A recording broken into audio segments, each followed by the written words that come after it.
How do you say the name of this famous estate and this famous chateau in the Bordeaux wine region of France? How do you get the French pronunciation correct for this famous estate of the Pomerol appellation? We are on the right bank, of course. This is a Merlot-based wine, 71% Merlot and about 20% Cabernet Franc with a 9% Cabernet Sauvignon.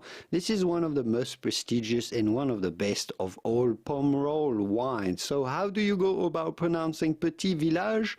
Well, you've heard it, Petit Village. The T at the end of Petit Village is definitely silent, so do not pronounce it. The French do never pronounce the T at the end of Petit, so do not say Petit Village, but rather Petit Village. Château Petit Village in Pomerol. Château Petit Village. Château Petit Village. If you want to learn more about Bordeaux wines and Pomerol wines, you've found the right channel. I will leave you to it.